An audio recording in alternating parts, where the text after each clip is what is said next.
Cristiano Ronaldo का जीवन football के इतिहास का सबसे महत्वपूर्ण रोल मॉडल है। असफलताएं, पुरस्कार, यहां तक कि अपने जीवन के सबसे महत्वपूर्ण व्यक्ति को खोना, शीर्ष तक पहुंचने के लिए रोनाल्डो को बहुत कुछ करना पड़ा और यह एक पागलपन है क्योंकि शुरुआत में यह सब बिल्कुल भी नहीं हो सकता है। रोनाल्डो का जन्म 5 फरवरी 1985 को पुर्तगाल के लिस्बन में बहुत ही गरीब माता पिता के यहाँ हुआ था। उनके माता पिता डेनिस जोन्स पुर्तगाल के एक स्थानीय क्लब में काम करते थे। रोनाल्डो और उनके माता पिता साथ उनके भाई बहन पुर्तगाल के एक अपार्टमेंट में रहते थे जहां उनके यहाँ कभी कभी खाने के लिए भोजन नहीं होता था। इसी तरह उनकी जिंदगी बहुत ही कठिन पड़ाव से गुजर रही थी। फिर भी सारी कठिनाइयों के बीच रोनाल्डो को एक ऐसी चीज मिल गई और जिनका उपयोग वह अपने जीवन में चल रही कठिनाइयों से उबरने के लिए कर सकते थे। लेकिन उनको यह नहीं पता था कि यह खेल उनकी जिंदगी बदल देगा। जैसे ही रोनाल्डो चलने में सक्षम हुए, वह सड़कों पर हर दिन कई घंटे बिताते थे। कठिन मैदानों में उसे अपना बड़ा अवसर तब मिला जब वहां पर एक स्थानीय स्काउट आया और उसे जीवन भर लिस्बन में खेलने का मौका दिया। उस समय क्लब कुछ प्रतिभाशाली बच्चों को अकादमी में प्रवेश लेने का विचार कर रहा था और रोनाल्डो उन चुनिंदा बच्चों में से एक थे।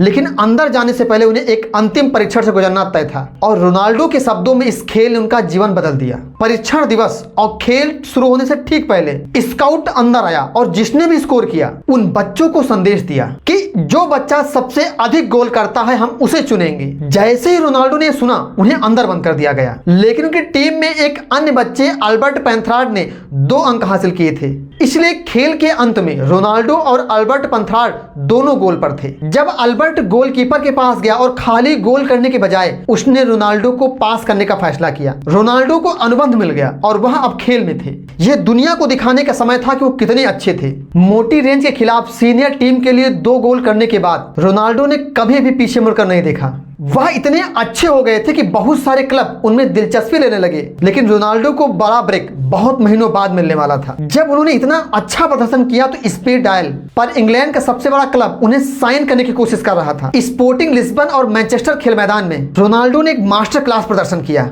उनके पास यूनाइटेड की पूरी रक्षा पंक्ति थी और खेल के अंत तक सर एलेक्स और फर्ग्यूसन ने काफी तारीफ की। इसीलिए उन्होंने रोनाल्डो के एजेंट को फोन किया। अपने नए क्लब के लिए $19 मिलियन के नए मैनचेस्टर क्लब में चले गए। रोनाल्डो का अगला दिन बहुत ही बड़ा माना जा रहा था। वास्तव में सर एलेक्स उन पर इतना विश्वास करते थे कि जब रोनाल्डो जर्सी चुनने के दिन शामिल हुए और उन्होंने 28 नंबर के जर्सी की मांग की तो सर एलेक्स ने ना कहा और उन्हें क्लब का सबसे महत्वपूर्ण शर्ट नंबर CR7 दिया। लेकिन मैदान पर वैसे नहीं हुआ जैसे उन्होंने सोचा था। रोनाल्डो की शुरुआत बहुत ही धीमी रही और यहाँ तक कि उनके साथियों ने और उन्हें एक ऐसे बच्चे के रूप में लेबर कर दिया जिससे ड्रिबलिंग बहुत पसंद है। लेकिन रोनाल्डो के लिए किसी भी चीज से ज्यादा था जो वह कभी भी मांग सकता था, क्योंकि वह अपने परिवार को सड़क से हटाकर एक घर में लाना चाहता था। लेकिन रोनाल्डो के जीवन में जब सभी चीजें बेहतर होने लगी तब एक फोन कॉल ने उनकी पूरी दुनिया को हिलाकर रख दिया। जब उनके पिता जोश डेनिस बीमार हो गए तब रोनाल्डो बहुत ही निराश हो गए। अब रोनाल्डो का अपने पिता के साथ रिश्ता तोड़ना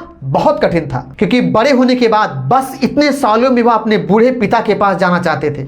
लेकिन उनके पिता रोनाल्डो और परिवार के सभी बच्चों के लिए पैसे जुटाने में काफी परेशान हो चुके थे। इसी चिंता से वह शराब पीना स्टार्ट कर दिए और इसी के चलते उनका लीवर खराब हो गया। जल्द ही रोनाल्डो ने क्लब छोड़ने की अनुमति मांगी ताकि वह अपने पिता से मिल सके और जैसे ही रोनाल्डो अस्पताल पहुंचे, रोनाल्डो ने यह वादा किया कि वह अपने पिता को जीवित रखने के लिए सब कुछ करेंगे जो वह कर सकते थे। लेकिन अंत में बहुत देर हो चुकी थी क्योंकि कुछ दिनों बाद रोनाल्डो के पिता जोश डेनिस की मृत्यु हो गई थी, जिससे रोनाल्डो काफी टूट गए। लेकिन यहीं से रोनाल्डो की अपनी कुलीन मानसिकता मिली क्योंकि इस घटना के ठीक बाद रोनाल्डो को पता था कि उसके पास उसकी माँ और केवल भाई बहन बचे हैं। वे अब परिवार थे, इसलिए उसने उन्हें खुश करने के लिए दुनिया में सर्वश्रेष्ठ बनने का एक और वादा किया। 2 साल बाद रोनाल्डो ने अपने मंच पर अपना सबसे बड़ा वादा पूरा किया। वो भी 2007-8 की सीजन रोनाल्डो के लिए बहुत ही खास थी। उन्होंने लीग में हाईएस्ट 31 गोल किए।